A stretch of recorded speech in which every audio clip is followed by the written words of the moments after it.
Hello मित्रांनो, कसे आहात? छान आहात ना? आज मी तुम्हाला एका दानवीर माणसाची गोष्ट सांगणार आहे. एकदा काय झालं, एका गावामध्ये एक खूप श्रीमंत मनुष्य होता. तो श्रीमंत मनुष्य जो आहे ना, तो श्रीमंती बरोबर तो दानवीरही होता. त्याच्याकडे कोणी काही मागायला आलं की तो त्याला कधीच जे आहे ते नाही म्हणत नव्हता. त्याच्यापाशी जे असायचं ते त्याला तो द्यायचा. आता काय झालं की असा जो दानवीर मनुष्य होता, तर त्याला पूर्ण गावामध्ये सगळे लोक खूप प्रेम करायचे. तो मनुष्य सगळ्यांना खूप आवडायचा. कोणालाही काही गरज पडली की ते त्या माणसाकडे जायचे आणि त्याच्याकडून ते घेऊन यायचे. आता काय झालं की त्या माणसाची कीर्ती जी आहे ती चारीकडे पोहोचली. असं होता होता एकदा ती देवांपर्यंत पोहोचली की अमक्या अमक्या गावामध्ये एक श्रीमंत मनुष्य आहे आणि तो खूप दानवीरही आहे. त्याच्यापाशी जे असतं ते तो लोकांना देतो.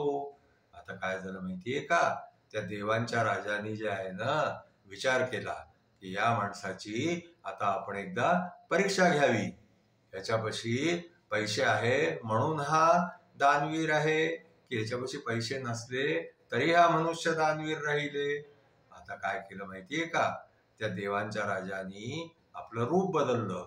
आणखीन ते त्या श्रीमंत माणसाकडे एकदा रात्री त्याच्या घरामध्ये घुसले आणि त्यांनी त्याच्या इथली सगळं पैसा, सामान, आणखीन दाग दागिने जे काही होते ते सगळं त्याच्या इथलं चोरून घेतलं.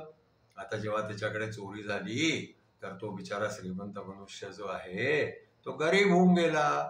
आता जे आहे तो गरीब झाल्यामुळे त्याच्याकडे लोकांचं येणं जाणं कमी होऊन गेलं. पण देव तर त्याची परीक्षा घेऊन राहिले होते ना. तर देवांच्या राजाने काय केलं की तो गरीब झाल्यानंतरही अजूनही तसाच दानवीर आहे की नाही हे पाहण्यासाठी एक दिवस त्यांनी जे आहे ते भिकाऱ्याचं रूप घेतलं. आणखीन ते त्या माणसापाशी गेले. त्या माणसापाशी जाऊन आणखीन त्यांनी म्हटलं की मला काही भिक्षा देता का?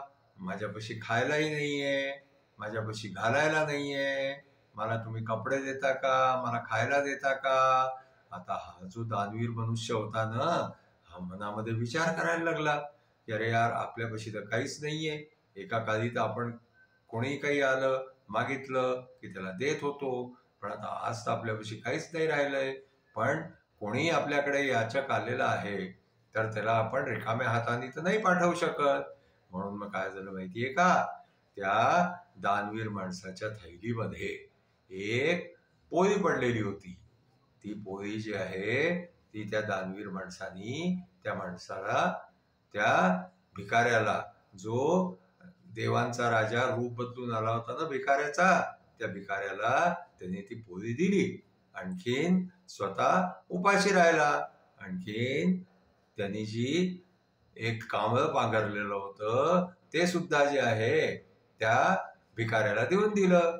त्यांनी काय झालं की देवाला कळून गेलं की देवांचा राजा जो आहे त्याला हे समजून गेलं की अरे हा तर ह्याची सगळी जी आहे, सगळा पैसा, सगळी दौलत, सगळं चाललं गेलं तरी पण हा मनुष्य जो आहे तो दानवीर आहे. म्हणून मग देव जे आहे ते देवांचे राजा त्याच्यावरती प्रसन्न झाले. आणखीन त्यांनी जे आहे ते त्याला परत सगळं त्याचं जे आहे ते पैसा, टका, त्याच्यानंतर जे आहे ते दाग दागिने, त्याचं घर, सगळं त्याला परत जसं होतं तसं वापस करून दिलं. आणखीन तो मनुष्य परत पूर्वीसारखा जे आहे तो सगळ्यांना गरजेला कामास पडायला लागला. कोणी काही मागायला आलं की त्याला द्यायला लागला. आणखीन तो मनुष्य परत पूर्वीसारखा होऊन गेला. आणखीन तो देवांच्या राजाच्या परीक्षेमध्ये उत्तीर्ण झाला, पास झाला. म्हणून देवाचा त्याला आशीर्वादही मिळाला. आजची आपली गोष्ट इथेच संपली. आमची गोष्ट तुम्हाला पसंत आली असल्यास तुम्ही आमच्या गोष्टीला लाईक करा, शेअर करा. आमच्या चॅनलला सबस्क्राईब करा. थँक्यू.